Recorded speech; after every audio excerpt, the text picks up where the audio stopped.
پہلا گھر کے جہاں پر جا کر آرام کرنا ہے اس گھر کے لیے تمہارے پاس ہدیہ ہونا چاہیے. وہ ہدیت منکر و نکیر، تمہارے پاس منکر کے لیے نکیر کے لیے ان دونوں کے لیے ہدیہ ہونا چاہیے. وہ ہدیت المیزان، تمہارے پاس وہ ترازو کہ جس پر اعمال کو تولا جائے گا اس کے لیے ہدیہ ہونا چاہیے. وہ ہدیت الصراط، جس پل سے گزر کے تمہیں جنت کی طرف جانا ہے اس کے لیے تمہارے پاس ہدیہ ہونا چاہیے. وہ ہدیت مالک، جو جہنم کے اوپر کھڑا ہوا ذمہ دار ملک ہے اس کے لیے بھی تمہارے پاس ہدیہ ہونا چاہیے. وہ ہدیت رضوان، جنت جا رہے ہو خالی ہاتھ نہ جانا، وہ جو جنت میں تمہارے لیے استقبال کرنے کے لیے کھڑا ہے ملک رضوان، اس کے لیے تمہارے پاس ہدیہ ہونا چاہیے. وہ ہدیت النبی، اور اسی طرح سے جن کے اقرار اور جن کے اوپر ایمان کی بنا پر تم اپنی زندگی کو ایمان کی زندگی بنا سکے اس رسول کے لیے تمہارے پاس ہدیہ ہونا چاہیے. وہ ہدیت جبرائیل، اسی طرح سے یہ قرآن جو عظیم شخصیت لے کر زمین پر نازل ہوئے ان کے لیے بھی تمہارے پاس ہدیہ ہونا چاہیے تاکہ تم جس موقع پر جاؤ تو تمہارا جناب جبریل امین استقبال کر سکیں. وہ ہدیت اللہ تعالی، اور اسی طرح سے ذات گرامی پروردگار کے لیے بھی تمہارے پاس ہدیہ ہونا چاہیے. اللہ کی بارگاہ میں خالی ہاتھ حاضر نہ ہو جانا، اللہ کی بارگاہ میں پہنچنا تو تمہارے پاس ہدیے ہونے چاہیے.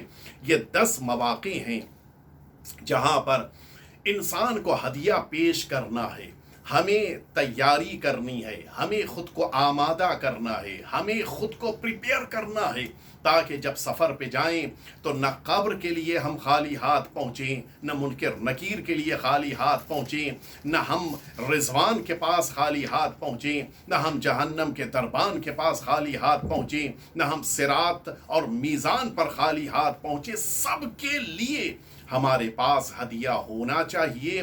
اور انہی ہدیوں کا تذکرہ میں انشاءاللہ آپ کی خدمت میں روز کروں گا تاکہ ہم لوگ ایک ایک ہدیے کا انتظام کرتے جائیں، اور پھر جب ماہ مبارک رمضان مکمل ہو جائے تو کم از کم ہمارے پاس آخرت کے لیے مکمل ہدیہ آ چکا ہو. آئیے چلیے میں اب آپ کو لے کر چلوں کہ انسان کو سب سے پہلا گفٹ جو ریڈی کرنا ہے وہ گفٹ ہے اسرائیل کے لیے، ملک الموت کے لیے آنا ہے اس کو. وہ آئے گا. اگر ہمارے پاس ہدیہ نہیں ہے تو آپ یقین جانیے اس کا ہمارے پاس آنا ہمارے لیے بڑا سخت ہو جائے گا. الہدیۃ تورث المودہ، حضور اکرم ہی نے فرمایا ہے کہ یہ ہدیہ ہے جو انسان کے دل میں محبت پیدا کر دیتا ہے. تحادوا تحابوا، فرمایا ہدیے دو تاکہ دلوں میں محبت پیدا ہو جائے. اگر چاہتے ہو کہ ملک الموت کے لیے تمہارے پاس ہدیہ تیار ہو تو یہ 4 چیزیں ہیں جو تم اپنے نفس کے اندر اصلاح نفس کے طور پر اپنی نفس کی ٹریننگ کے ذریعے سے یہ 4 چیزیں تم ایز اے گفٹ ریڈی کر سکتے ہو. میں شروع ہی میں عرض کر دوں یہ جو 10 مواقع ہیں جہاں پر انسان کو ہدیہ پیش کرنا ہے، ہر موقع کے لیے 4 چیزیں ہیں جنہیں ہمیں پریپیئر کرنا ہے، جنہیں ہمیں ریڈی کرنا ہے. گفٹ پیک انسان کو موت کے بعد ریڈی نہیں کرنا ہے، موت سے پہلے آج اور کل ریڈی کرنا ہے. سب سے پہلا مرحلہ فرمایا اگر چاہتے ہو کہ اسرائیل کے لیے تم گفٹ ریڈی کرو تو تمہاری ذمہ داری ہے کہ ہدیت اسرائیل کیا ہے. اما ہدیت اسرائیل 4 اشیاء، 4 چیزیں ہیں. فرمایا سب سے پہلی چیز جو تمہارے لیے ضروری ہے کہ تم اسرائیل کے لیے تیار کرو، رداء الخصما. سب سے پہلا مرحلہ ہے جن لوگوں کو تمہارے ساتھ نیک زندگی گزارنی تھی لیکن کسی وجہ سے وہ تم سے ناراض ہو گئے، ان لوگوں کو تم راضی کرو. جن کا حق تمہاری گردن پر تھا، تمہارے پڑوس میں رہنے والا، تمہارے گھر میں رہنے والا، تمہارے خاندان میں رہنے والا، تمہارے رشتہ داروں میں رہنے والا، یہ جتنے بھی افراد ہیں ان سب کو راضی کرتے جاؤ تاکہ تم اس ملکل موت کے لیے ہدیہ تیار کرو۔ آپ اگر غور کریں، میں صرف ایک واقعہ عرض کر کے اپنی بات کو آج مکمل کروں گا، بقیہ انشاءاللہ یہ گفٹ کل اور پرسوں اور پھر ہر روز آپ کی خدمت میں عرض کیے جائیں گے۔ انسان کا جس کی گردن پہ حق ہوتا ہے اس کو راضی رکھنا انسان کی ذمہ داری ہے۔ شیخ رجب علی خیاط علیہ الرحمت والرضوان کا نام آپ سب نے سنا ہوگا۔ یہ بڑے عظیم انسان، ایک عارف باللہ انسان گزرے ہیں۔ اس مشہد مقدس میں جس زمانے میں آپ کا قیام تھا، جو سب سے بڑا بلڈر اس شہر مشہد مقدس کا تھا، وہ ایک بار آپ کے پاس آیا۔ تقریباً جتنے ٹاور اور بلڈنگز اس زمانے میں اس مشہد مقدس میں تیار ہوئے تھے، ان میں آدھے سے زیادہ کا وہ خود مالک تھا۔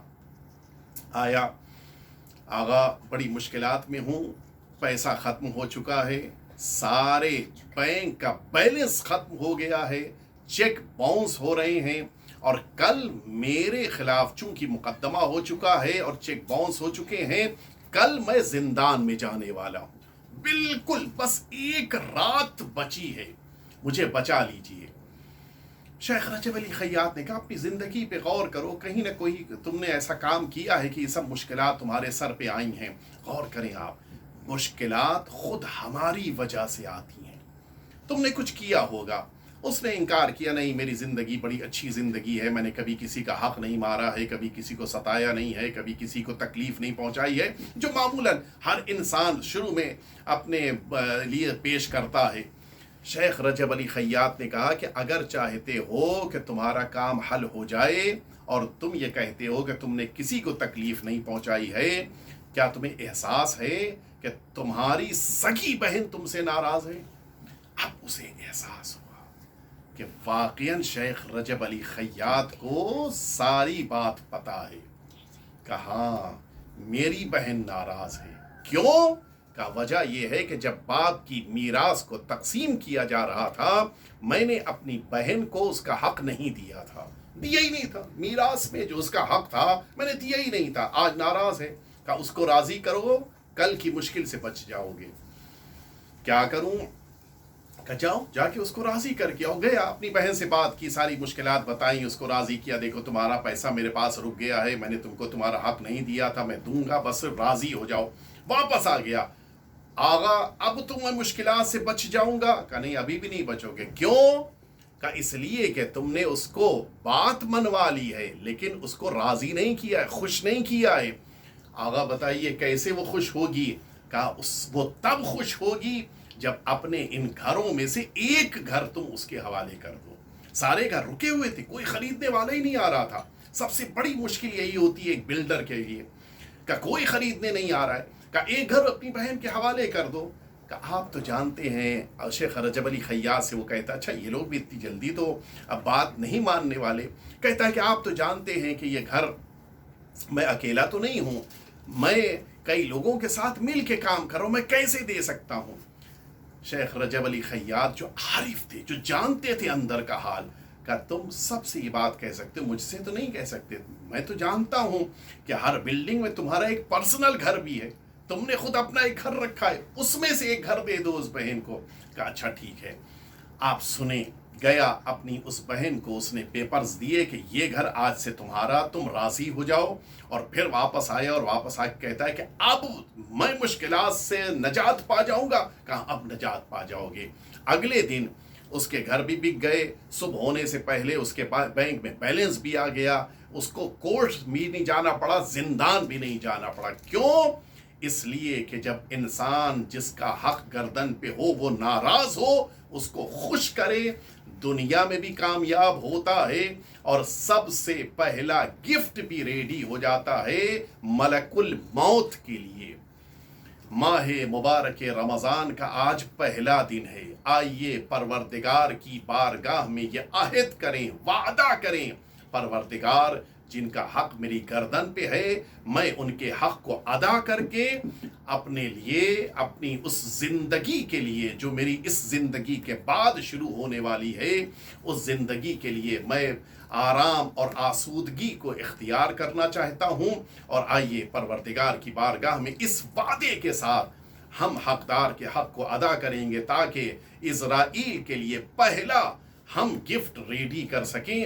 پروردگار کی بارگاہ میں دعا کریں خدا را اس مقدس مہینے میں تیری بارگاہ میں عاجزانہ التماس ہے کہ خدا را ہمارے آقا اور مولا کے ظہور میں تعجیل فرما.